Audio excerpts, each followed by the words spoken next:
கர்த்தராகிய இயேசு கிறிஸ்துவின் பரிசுத்த நாமம் மகிமைப்படுவதாக. இன்றைக்கான வேத பகுதி யோசுவாவின் புஸ்தகம் 7ஆம் அதிகாரம் மற்றும் 8ஆம் அதிகாரம். வாசிக்க கேட்போம். இந்த வேத வாக்கியங்களை வாசிக்கிறவனும் அதை கேட்கிறவர்களும் அதன்படி கை கொண்டு நடக்கிறவர்களும் பாக்கியவான்கள். வாசிப்போம். இஸ்ரவேல் புத்திரர் சாபத்தீடானதிலே துரோகம் பண்ணினார்கள்.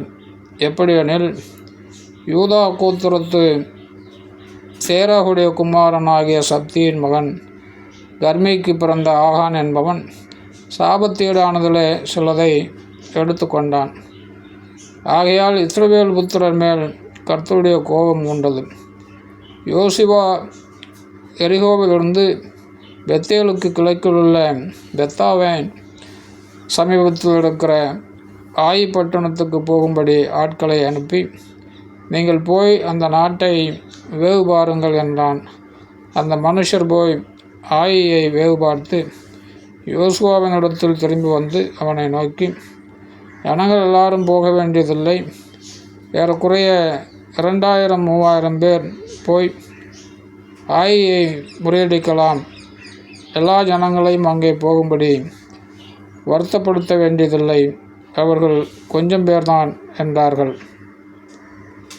அப்படியே ஜனங்களில் ஏறக்குறைய 3000 பேர் அவ்விடத்திற்கு போனார்கள். ஆனாலும் அவர்கள் ஆயியின் மனுஷருக்கு முன்பாக முறிந்தோடினார்கள். ஆயியின் மனுஷர் அவர்களில் ஏறக்குறைய 36 பேரை வெட்டி போட்டார்கள்.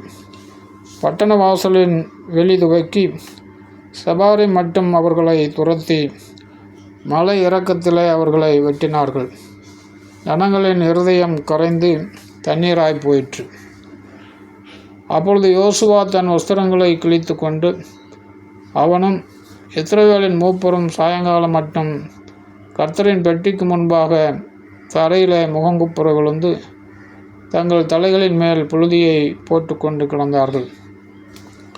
யோசுவா, கர்த்தராகிய ஆண்டவரே, எங்களை அழிக்கும்படிக்கு எமோரியர் கைகளில் ஒப்பு கொடுப்பதற்காகவா தேவரீர் இந்த ஜனத்தை யோர்தானை கடக்க பண்ணினீர்? நாங்கள் யோர்தானுக்கு அப்புறத்தில் மன திருப்தியாக இருந்துவிட்டோமானால் நலமாயிருக்கும். ஆண்டவரே, இஸ்ரவேலர் தங்கள் சத்துருக்களுக்கு முதுகை காட்டினார்கள். இப்பொழுது நான் என்ன சொல்லுவேன்? கானானியரும் தேசத்து குடிகள் யாவரும் இதை கேட்டு எங்களை வளைந்து கொண்டு எங்கள் பெயரை பூமியில் இராதபடிக்கு வேறற்று போக பண்ணுவார்களே, அப்பொழுது உமது மகத்தான நாமத்துக்கு என்ன செய்வீர் என்றான். அப்பொழுது கர்த்தர் யோசுவாவை நோக்கி, எழுந்துரு, நீ இப்படி முகங்குப்புற விழுந்து கிடக்கிறது என்ன? இஸ்ரவேலர் பாவம் செய்தார்கள்.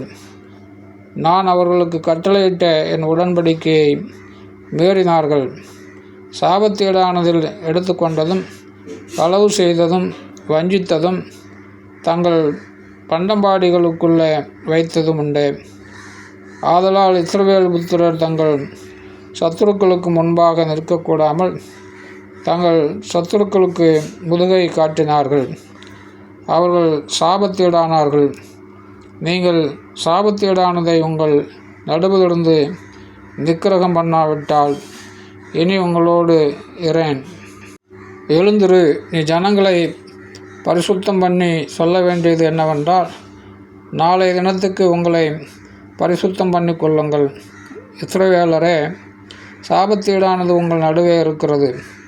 நீங்கள் சாபத்தீடானதை உங்கள் நடுவிலிருந்து விலக்காதிருக்கும் மட்டும் நீங்கள் உங்கள் சத்துருக்களுக்கு முன்பாக நிற்கக்கூடாது என்று இஸ்ரவேலின் தேவனாகிய கர்த்தர் சொல்லுகிறார். காலையிலே நீங்கள் கோத்திரம் கோத்திரமாக வர வேண்டும். அப்பொழுது கர்த்தர் குறிக்கிற கோத்திரம் வம்சம் வம்சமாக வர வேண்டும். கர்த்தர் குறிக்கிற வம்சம் குடும்பம் குடும்பமாக வர வேண்டும். கர்த்தர் குறிக்கிற குடும்பம் பேர் பேராக வர வேண்டும் என்று சொல். அப்பொழுது சாபத்தீடானதை எடுத்தவனாய் கண்டுபிடிக்கப்படுகிறவன் கர்த்தரின் உடன்படிக்கையை மீறி இஸ்ரவேலில் மதிகேடான காரியத்தை செய்தபடினால் அவனும் அவனுக்குள்ள யாவும் அக்கினியில் சுட்டடிக்கப்பட கடவுது என்றார். யோசுவா அதிகாலமே எழுந்திருந்து இஸ்ரவேலரை கோத்திரம் கோத்திரமாக வரப்பண்ணினான். அப்பொழுது யூதாவின் கோத்திரம் குறிக்கப்பட்டது. அவன் யூதாவின் வம்சங்களை வரப்பண்ணின போது சேராகியரின் வம்சம் குறிக்கப்பட்டது. அவன் சேராகியரின் வம்சத்தை பேர் பேராக வரப்பண்ணின போது சப்தி குறிக்கப்பட்டான். அவன் வீட்டாரை அவன் பேர் பேராக வரப்பண்ணின போது யூதா கோத்திரத்து சேராகின் குமாரனாகிய சப்திக்கு பிறந்த கர்மியின் மகன் ஆகான் குறிக்கப்பட்டான். அப்பொழுது யோசுவா ஆகானை நோக்கி, மகனே, நீ இப்பொழுது இஸ்ரவேலின் தேவனாகிய கர்த்தரை மகிமைப்படுத்தி அவருக்கு முன்பாக அறிக்கை பண்ணி நீ செய்ததை எனக்கு சொல்லு, அதை எனக்கு ஒழிக்காதே என்றான். அப்பொழுது ஆகான் யோசுவாவுக்கு பிரதியுத்தரமாக, மெய்யாகவே நான் இஸ்ரவேலின் தேவனாகிய கர்த்தருக்கு விரோதமாக பாவம் செய்தேன். என்னென்ன பிரகாரமாக செய்தேன்? கொள்ளையில் நேர்த்தியான ஒரு பாபிலோனிய சால்வையையும் 200 வெள்ளிச் சேக்கலையும் 50 சேக்கல் நிறையான ஒரு பொன்பாலத்தையும் நான் கண்டு அவைகளை இச்சித்து எடுத்து கொண்டேன். இதோ அவைகள் என் கூடாரத்தின் மத்தியில் பூமிக்குள் புதைத்திருக்கிறது, வெள்ளி அதன் அடியில் இருக்கிறது என்றான். உடனே யோசுவா ஆட்களை அனுப்பினான். அவர்கள் கூடாரத்துக்கு ஓடினார்கள். அவனுடைய கூடாரத்தில் அது புதைத்திருந்தது, வெள்ளியும் அதன் கீழ் இருந்தது. அவைகளை கூடாரத்தின் மத்தியிலிருந்து எடுத்து யோசுவாவின் இடத்திலும் இஸ்ரவேல் புத்திரர் எல்லாரிடத்திலும் கொண்டு வந்து கர்த்தருடைய சமூகத்தில் வைத்தார்கள். அப்பொழுது யோசுவாவும் இஸ்ரவேலர் எல்லாரும் கூட சேராகின் புத்திரனாகிய ஆகானையும் அந்த வெள்ளியையும் சால்வையையும் பொன்பாலத்தையும் அவன் குமாரரையும் குமாரத்திகளையும் அவன் மாடுகளையும் கழுதைகளையும் ஆடுகளையும் அவன் கூடாரத்தையும் அவனுக்குள்ள யாவையும் எடுத்து ஆகோர் பள்ளத்தாக்குக்கு கொண்டு போனார்கள். அங்கே யோசுவா, நீ எங்களை கலங்க பண்ணினதென்ன? என்று கர்த்தர் உன்னை கலங்க பண்ணுவார் என்றான். அப்பொழுது இஸ்ரவேலர் எல்லாரும் அவன் மேல் கல்லறிந்து அவைகளை அக்னியில் சுட்டடித்து கற்களினால் மூடி அவன் மேல் இந்நாள் வரைக்கும் இருக்கிற பெரிய கற்குவியலை குவித்தார்கள். இப்படியே கர்த்தர் தமது கோபத்தின் உக்கிரத்தை விட்டு மாறினார். ஆகையால் அவ்விடம் இந்நாள் வரைக்கும் ஆகோர் பள்ளத்தாக்கு எனப்படும். ஆமேன். 8ஆம் அதிகாரம். அப்பொழுது கர்த்தர் யோசுவாவை நோக்கி, நீ பயப்படாமலும் கலங்காமலும் இரு. நீ யுத்த ஜனங்கள் யாவரையும் கூட்டிக் கொண்டு எழுந்து ஆயி பட்டணத்துக்கு மேல் போ. இதோ ஆயின் ராஜாவையும் அவன் ஜனத்தையும் அவன் பட்டணத்தையும் அவன் நாட்டையும் உன் கையிலே ஒப்பு கொடுத்தேன். நீ எரிகோவுக்கும் அதன் ராஜாவுக்கும் செய்தது போல ஆயிக்கும் அதன் ராஜாவுக்கும் செய்ய கடவாய். அதில் கொள்ளையிட்ட பொருள்களையும் மிருக ஜீவன்களையும் உங்களுக்கு கொள்ளையாக எடுத்துக்கொள்ளலாம். பட்டணத்துக்கு பின்னாலே பதிவிடையை வை என்றார். அப்பொழுது ஆயின் மேல் போக யோசுவாவும் சகல யுத்த ஜனங்களும் எழுந்து புறப்பட்டார்கள். யோசுவா யுத்த வீரனான 30,000 பேரை தேர்ந்தெடுத்து ராத்திரியில் அவர்களை அனுப்பி அவர்களுக்கு கட்டளையிட்டதாவது, நீங்கள் பட்டணத்தின் பின்னாலே பதிவிருக்க வேண்டும். பட்டணத்துக்கு வெகு தூரமாய் போகாமல் எல்லாரும் ஆயத்தமாயிருங்கள். நானும் என்னோடு இருக்கிற சகல ஜனங்களும் பட்டணத்தண்டையில் கிட்டி சேருவோம். அவர்கள் முன்போல எங்களுக்கு எதிராக புறப்பட்டு வரும்போது அவர்களுக்கு முன்னாக நாங்கள் ஓடிப்போவோம். அப்பொழுது அவர்கள் முன்போல நமக்கு முன்னாக முறிந்து ஓடிப்போகிறார்கள் என்று சொல்லி எங்களை துரத்த புறப்படுவார்கள். நாங்களோ அவர்களை பட்டணத்தை விட்டு இப்பாலே வரப்பண்ண மட்டும் அவர்களுக்கு முன்னாக ஓடுவோம்.